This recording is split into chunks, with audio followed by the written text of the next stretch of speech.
Donc je vais effectivement poser la question de la présence contemporaine d'une maladie d'Alzheimer et d'un cancer que Didier Houssin évoquait comme deux maladies à redouter. Je vais évoquer avec vous, alors je suis effectivement médecin d'unité de gériatrie aiguë, mais l'expérience que je vais vous raconter est issue de mon travail en soins de suite et rééducation, un travail partagé avec Virginie Rocard qui est présente dans la salle et qui pourra aussi peut-être participer au débat. Je vais vous raconter l'histoire de Madame F, 84 ans, qui est arrivée à Paris au mois de juin dernier pour passer des vacances avec sa fille et qui a été prise à Paris de douleurs abdominales importantes, fébriles. Elle est adressée aux urgences à Ambroise-Paré, en l'occurrence, où on découvre une volumineuse tumeur du cécum, donc une partie du côlon, de l'intestin, qui doit être en urgence enlevée chirurgicalement. Elle subit ce qu'on appelle une colectomie à droite. Comme de manière générale en cancérologie, une réunion de concertation pluridisciplinaire est réalisée et il est décidé de s'abstenir d'un traitement complémentaire, c'est-à-dire qu'on s'en tiendra à la chirurgie du fait du terrain. Les suites opératoires sont très compliquées. La patiente arrive dans notre service de soins de suite, dénutrie, cachectique, très anxieuse. Elle ne mange rien et, nous dit-on, elle ne connaît pas son diagnostic. Ces filles qui arrivent presque avant elle nous imposent le silence en argumentant que le chirurgien était d'accord pour parler d'un gros polype. La patiente, de son côté, présente des signes d'un mal-être profond. Elle est très anxieuse et elle met systématiquement en cause le discours des professionnels au regard des symptômes qu'elle ressent elle-même. On était dans une situation compliquée et au terme d'une démarche avec la famille, mais contre son avis finalement, contre l'avis de la famille, le diagnostic a été annoncé à la patiente en même temps que l'engagement de l'équipe médico-soignante à ses côtés pour lutter contre cette maladie. Contrairement à ce que craignait sa famille, la patiente ne s'est pas effondrée et a pu reprendre une alimentation. Et elle est sortie en hospitalisation à domicile chez sa fille. On a eu des nouvelles récemment, ça va plutôt bien. Une deuxième histoire vous mettra un petit bémol sur le côté positif de cette première histoire. Madame N, 86 ans, on l'a rencontrée l'année dernière. Elle nous a été adressée dans les suites d'une hospitalisation pour découverte d'un cancer du pancréas. C'est une dame qui avait un syndrome dépressif majeur qui évoluait depuis 6 mois avant qu'on lui découvre son cancer. De la même manière, une réunion de concertation pluridisciplinaire a décidé d'une abstention thérapeutique, la prise en charge devant être uniquement symptomatique. À l'entrée, la patiente était prostrée, très anxieuse et présentait une angoisse de mort très importante. Sa fille, très anxieuse à l'idée d'annoncer le diagnostic, à nouveau nous interdit de lui dire tout diagnostic et de prononcer le nom de cancer. Après avoir travaillé en équipe, s'est posé la question de la meilleure décision pour cette patiente, considérant son état dépressif majeur et son angoisse importante, ainsi que des questions répétées quant à la cause de sa fatigue exprimée par la patiente, pour expliquer aussi un projet de soins de longue durée qui lui faisait quitter tous ses repères antérieurs. Nous avons décidé de lui annoncer son diagnostic. Dans un premier temps, la patiente a augmenté tout signe de repli sur elle, puis on a vécu une phase où on avait l'impression d'une alliance avec l'équipe soignante. C'est une dame qui avait beaucoup de mal à s'intégrer et à reprendre des repères. Cette alliance avec l'équipe soignante était en alternance avec des phases de colère, de pleurs, de cris. Il y avait un contexte de conflit, de communication avec sa fille très important. La patiente est passée en soins de longue durée à Sainte-Périne avec une équipe de l'hôpital qui a essayé d'accompagner les deux femmes. Et la patiente est décédée en soins de longue durée 3 mois plus tard dans des conditions assez difficiles.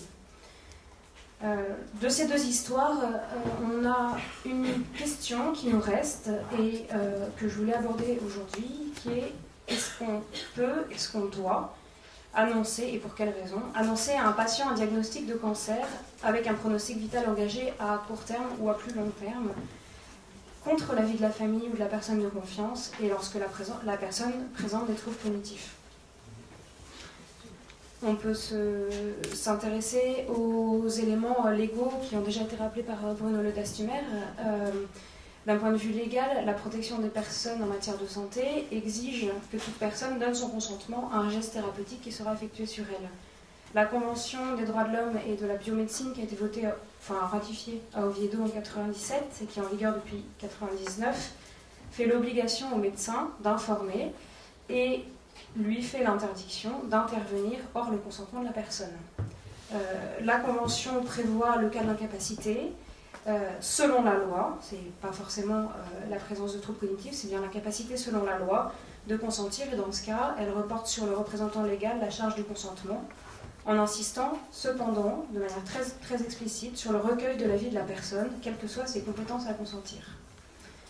La loi du 4 mars 2002, qui peut aussi nous éclairer dans la situation, précise qu'en cas de diagnostic ou de pronostic grave, le secret médical ne s'oppose pas à ce que la famille, les proches, la personne de confiance soient avertis du diagnostic. L'article précise dans le but d'apporter à la personne un soutien nécessaire. Enfin, le Code de déontologie médicale, dans son article 35, que beaucoup d'entre vous connaissent, cite, et qui est conscient de la difficile réalité des annonces diagnostiques et de ses conséquences, fait un devoir au médecin d'annoncer la maladie, mais remarque que dans l'intérêt du malade, un malade peut être retenu dans l'ignorance d'un diagnostic ou d'un pronostic grave, d'une part. Remarque aussi qu'un pronostic fatal ne peut être révélé qu'avec circonspection, et qu'alors les proches doivent en être prévenus, sauf exception. L'exception étant l'opposition du patient que Ahmed relevait tout à l'heure. On peut se poser la question, à ce moment-là, de savoir comment servir ensemble, famille et équipe médico-soignante, les fondamentaux de la charte éthique et Alzheimer, la charte Alzheimer éthique et société, que voici, parmi lesquels je retiendrai, pour nous éclairer, les fondamentaux de reconnaître le droit de la personne malade à être, ressentir, désirer, refuser, le fondamental de respecter le choix de la personne malade, de respecter aussi ses liens affectifs dans un contexte de divergence de point de vue avec la famille de la part de l'équipe soignante, et le devoir de soigner, respecter et accompagner la personne malade jusqu'au terme de sa vie. En effet, comment servir ensemble ces valeurs si l'on passe à côté des fondamentaux on passe à côté des fondamentaux de notre métier d'accompagnant si l'on ne se rend pas compte qu'en pratique, si la famille s'oppose à ce qu'un patient soit mis au courant d'un diagnostic, c'est en pensant défendre son meilleur intérêt. Les exemples que j'ai retenus sont ceux de patients atteints d'un déficit cognitif léger. Les arguments exprimés par les familles renvoyaient à l'absence de bénéfices potentiels d'une connaissance par le patient d'un diagnostic accru du fait de ses troubles cognitifs, à l'absence éventuelle de ressources psychiques supposées pour se défendre et réagir à cette nouvelle qu'on allait annoncer à la personne, et également à une meilleure connaissance biographique du patient et de ses réactions antérieures à des nouvelles de type catastrophique. Étaient également exprimées les craintes suivantes, la crainte d'un effondrement, que l'aidant, le proche ou la famille ne se sent pas en état de porter, l'expression d'une anxiété forte de la part de la famille quant à la réalité de la maladie, la crainte des conséquences de la maladie et éventuellement la crainte de la mort de la personne accompagnée, la crainte aussi de devoir parler ensemble en famille par la suite de la maladie alors que ce n'est pas l'habitude d'une famille, et même la crainte de devoir informer par eux-mêmes, ils pensaient qu'on voulait leur faire dire le diagnostic. Les familles se sentent d'autant renforcées dans leur légitimité que le proche étant en situation vulnérable doit être potentiellement défendu et qu'un médecin a pu antérieurement acquiescer à une interdiction faite d'énoncer un diagnostic. Pourquoi alors et dans quelles circonstances est-ce qu'il nous paraît important de tenir un patient informé de son diagnostic malgré l'opposition de la famille ou de la personne de confiance? De manière générale, nous avons tendance à penser qu'il est nécessaire, au cœur de l'alliance thérapeutique, que le diagnostic soit dit au moins une fois au patient. Il ne s'agit pas de l'assommer plusieurs fois avec une nouvelle de ce type-là, mais de lui annoncer au moins une fois un diagnostic. En effet, au-delà des troubles cognitifs, même sévères, il nous paraît important de garder à l'esprit que le sujet de l'alliance thérapeutique se vit au cœur, alors la phrase est compliquée, excusez-moi, au cœur du colloque singulier que forment le patient et l'équipe médico-soignante. Si on élargit ce colloque singulier à la famille, dans les situations de troubles cognitifs particulièrement et de pronostics graves, ça ne doit être en aucun cas pour exclure le patient lui-même, sous peine, pour lui assurer des derniers jours sereins, de le condamner à une mort sociale dès à présent. On se pose la question de savoir quelle alliance thérapeutique on peut construire nous-mêmes si nous ne pouvons pas répondre aux questions des patients. Quels sont les bénéfices pour le patient que nous défendons ou que nous considérons pour nous orienter vers une annonce diagnostique? On essaye autant que possible, incité en cela par le code de déontologie, qui nous incite, je le rappelle, à tenir compte de la personnalité du patient et d'apprécier en conscience l'intérêt du malade. On essaye de repérer, au moment d'un travail préparatoire, d'un travail qui se fait de manière collégiale avec les médecins, les psychologues, mais aussi l'équipe soignante, infirmière, aide-soignante, de repérer si l'annonce d'un diagnostic pouvait ou pourrait donner une cohérence au vécu du patient, donner une cohérence à une explication à ses symptômes physiques ressentis, une cohérence entre le discours médical, le programme de soins et la prolongation d'une hospitalisation. On se pose la question de savoir si le patient pose des questions, exprime des interrogations sur le sens de son hospitalisation et sur son diagnostic. On se pose la question de savoir s'il nous semble que le diagnostic peut être entendu, accueilli, et si éventuellement il peut calmer une anxiété forte dont je vous parlais dans les deux cas cités. Quelque chose qui nous paraît très important, c'est de prendre la précaution de garder la famille au cœur de ce travail d'alliance thérapeutique. C'est-à-dire qu'on ne va pas annoncer un diagnostic contre l'avis d'une famille et pour avoir raison. On va essayer de leur expliquer les raisons pour lesquelles il nous semble meilleur que le diagnostic soit annoncé et qu'ils puissent ensuite, tous ensemble, prendre un chemin avec nous s'ils le souhaitent, avec d'autres s'ils le souhaitent, prendre un nouveau chemin avec la maladie. Nous essayons de les rassurer sur les bénéfices donc, prévus, espérer l'annonce. Nous les rassurons sur l'absence d'obligation pour eux d'évoquer en famille au décours de l'annonce diagnostique et le diagnostic et la maladie. S'ils n'ont pas l'habitude d'en parler en famille, on n'a aucune légitimité et il n'y a pas forcément de bénéfice à les obliger à en parler.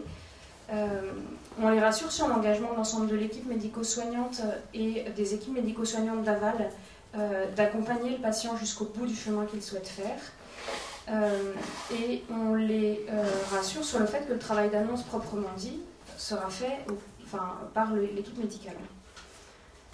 De manière générale, on essaye de se rendre disponible pour les rencontrer autant que nécessaire, avant, pendant, après l'annonce. On essaye de les laisser exprimer toutes les émotions et toutes les inquiétudes qui accompagnent cette phase douloureuse de leur relation d'aide. Je voulais souligner également deux éléments essentiels de cette démarche. L'idée, c'est de toujours bien préciser les éléments médicaux. Didier Haussin rappelait la phrase de Jean Bernard, ce qui n'est pas scientifique n'est pas éthique. Souvent, dans ces situations-là, les familles ont appris le cancer et une proposition thérapeutique et n'ont pas forcément tous les éléments non plus des décisions. Donc on essaye de préciser les éléments médicaux au patient dans la mesure où il peut les entendre et à la famille de la même façon, après avoir nous-mêmes fait un travail d'enquête soigneux et parfois laborieux, pour permettre donc d'obtenir une information à délivrer de façon claire et loyale. L'autre élément essentiel, c'est de bien disposer du soutien de nos hiérarchies médicales, qui n'ont jamais fait défaut dans mon expérience, et également du soutien de nos administrations, parce que le temps qu'on passe à annoncer un diagnostic et le temps dont on a besoin n'est pas très cotable en PMSI. Quel résultat espérons-nous? On recherche, je vous le disais, une alliance thérapeutique avec le patient et sa famille pour que l'ensemble de la famille puisse reprendre un chemin avec la maladie. On évite de faire obligation à la famille de prendre le cancer premier sujet de conversation, et on espère une meilleure cohérence pour le patient qui, malgré ses troubles cognitifs, peut et a besoin de saisir la cohérence de ce qu'il vit, et de ce qu'il ressent, et de ce qu'on fait pour lui. Je vous remercie.